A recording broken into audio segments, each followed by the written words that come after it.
एक ऐसी रेस जहां लाखों बच्चे एक ही सीट के पीछे भाग रहे हैं। एक ऐसा सिस्टम जहां आपका टैलेंट आपके मार्कशीट के परसेंटेज से तय होती है। क्या आपने कभी सोचा है कि 15 से 20 साल की पढ़ाई के बाद भी इंडिया का लगभग 80% इंजीनियर अनएम्प्लॉयड क्यों हैं? आज हम बात करेंगे उस सच की जो कोई टेक्स्ट बुक आपको नहीं बताएगी। Welcome to the dark reality of Indian education system. हमारा सिस्टम 19th सेंचुरी के इंडस्ट्रियल एरा के लिए बनाया गया था, जहां फैक्ट्री को ऐसे वर्कर्स चाहिए थे जो सिर्फ काम करे, ज़्यादा सोचे नहीं, जो सिस्टम के गलत होने पर उसके खिलाफ आवाज़ नहीं उठाए। उन्हें सोचने वाला और सिस्टम के खिलाफ आवाज़ उठाने वाला नहीं चाहिए था। 19th सेंचुरी के पहले भारत में गुरुकुल हुआ करता था, जहाँ पर आध्यात्मिक, राजनैतिक, रणनीति और कला विज्ञान जैसे आदि शिक्षाओं का अध्ययन किया जाता था। उस समय शिक्षा का मतलब मार्क्स लाना नहीं होता, शिक्षा का मतलब होता था अपने सोच को ऊंच बनाना। आपने गौर किया होगा कि अभी हमारे सिस्टम के मुताबिक हमें पूरी ऋण लेने के लिए कहा जाता है, लेकिन क्या आपको पता है कि उस समय ऐसा कुछ नहीं था। उस समय बच्चे गुरु के साथ गुरुकुल में रहते थे। रात को 3 से 4 घंटे के नींद के बाद उठकर कुछ क्रिएटिव काम करते थे, फिर सोते थे। 19वीं सदी के मध्य से जब भारत में फैक्ट्रियों का आगमन हुआ, तब भारत पर ब्रिटिशर्स का राज था और फैक्ट्रियों में वर्कर्स की जरूरत थी।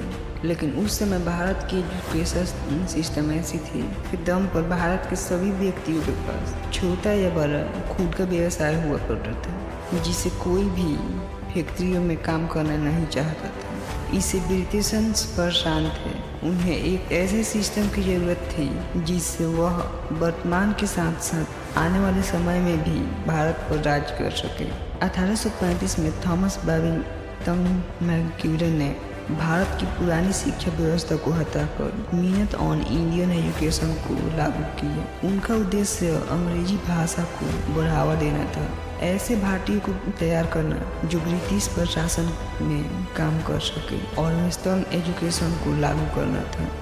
इसके बाद अंग्रेजी माध्यम के शिक्षा का विस्तार हुआ। यहाँ क्रिटिकल थिंकिंग को रट्टा मारने से रिप्लेस कर दिया गया। जो जितना कॉपी पेस्ट करेगा वो उतना ही बड़ा टॉपर होगा। स्किल्स को डिग्री से रिप्लेस कर दिया गया ताकि ज़्यादा से ज़्यादा वर्कर्स मिल सके। 1857 में university of Kolkata, university of Bombay और यूनिवर्सिटी ऑफ मद्रास की स्थापना की गई। इस शिक्षा व्यवस्था का उद्देश्य प्रशासनिक कर्मचारियों को तैयार करना था। भारत की आज की शिक्षा व्यवस्था पूरी तरह से ब्रिटिशों की बनाई हुई नहीं है, लेकिन इसकी नींव का एक बड़ा हिस्सा औपनिवेशिक दौर में रखा गया था। सवाल यह है कि 21वीं सदी के भारत को क्या अभी भी 19वीं सदी की सोच पर आधारित शिक्षा की जरूरत है? क्या हमें एआई की दुनिया में वही घिसी पीटी पुरानी शिक्षा व्यवस्था की जरूरत है? हजारों डिग्रियां होने के बाद भी भारत में लाखों बच्चे बेरोजगार हैं। क्यों?